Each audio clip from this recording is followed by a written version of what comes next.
ఇక్కడ వేదిక మీద ఉన్న మిత్రులందరికీ అధికారంలో ఉన్నప్పుడు కానీ కాంగ్రెస్ పార్టీలో ఉన్నప్పుడు కానీ వాళ్లకు ఒకే రకమైన అనుభవాలు ఉన్నాయి.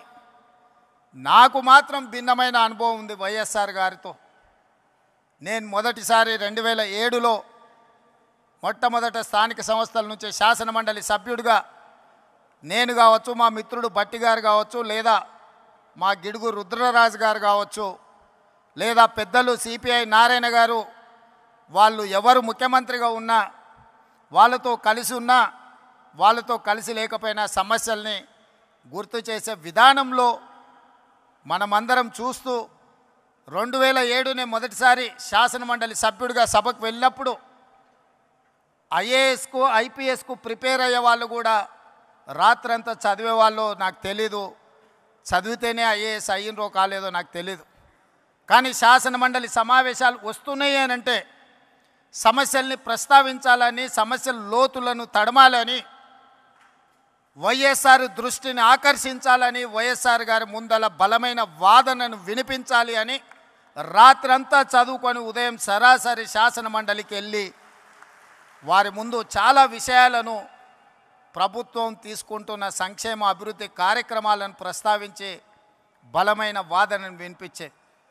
అదే కాదు 2009లో మళ్ళీ వైఎస్ఆర్ గారు రెండవసారి ముఖ్యమంత్రి అయినప్పుడు నేను మొదటిసారి శాసనసభ్యుడిగా ఎన్నికైన అదే విధానాన్ని కొనసాగిస్తూ మొట్టమొదటి బడ్జెట్ సమావేశాలలో వైఎస్ఆర్ గారు బడ్జెట్ను ప్రవేశపెట్టిన తర్వాత ప్రధాన ప్రతిపక్ష పార్టీ నుంచి దాదాపుగా 40 నిమిషాలు ఏకధాటిగా అంశాలను ప్రస్తావించినప్పుడు మధ్య మధ్యలో ముఖ్యమంత్రిగా పిల్లవాడని కాకుండా ప్రోత్సహించాలన్న ఆలోచనతోని నేను లేవనెత్తిన అంశాలకు డాక్టర్ వైఎస్ రాజశేఖర రెడ్డి గారు లేచి సమాధానం ఇచ్చేవాళ్ళు.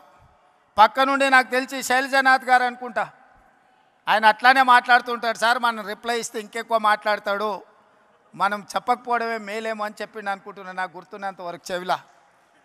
కానీ వైఎస్ఆర్ గారు ఏమన్నారంటే, కొత్తగా సభలోకి వచ్చిన సభ్యులు అవగాహనతో మాట్లాడుతున్నప్పుడు మనం సమాధానం ఇవ్వడం ద్వారా వాళ్ళని ప్రోత్సహించాలి, తద్వారా నాయకత్వం బలపడుతుంది అని చెప్పి వైఎస్ఆర్ గారు ఆనాడు మాట్లాడినరు. ఈరోజు తెలంగాణ రాష్ట్ర ముఖ్యమంత్రిగా సభానాయకుడిగా నేను అక్కడ కూర్చున్నప్పుడు మొట్టమొదట గుర్తు చేసుకున్నది వైఎస్ఆర్ గారు ఆ రోజు మాట్లాడిన విషయం. ఎవరైనా సభ్యులు సభలో కొత్తగా వచ్చినా కూడా వాళ్ళ అంశాలను ప్రస్తావించినప్పుడు వాటిని వినాలి, కొత్త సభ్యులు మాట్లాడుతున్నప్పుడు సభలో కూర్చోవాలి, ప్రభుత్వం వైపు నుంచి సమాధానం చెప్పడం అనేది అది మన బాధ్యత, నాయకుడి యొక్క లక్షణము అని చెప్పి వైఎస్ఆర్ నుంచి నేర్చుకున్న అనుభవం మాకున్నది.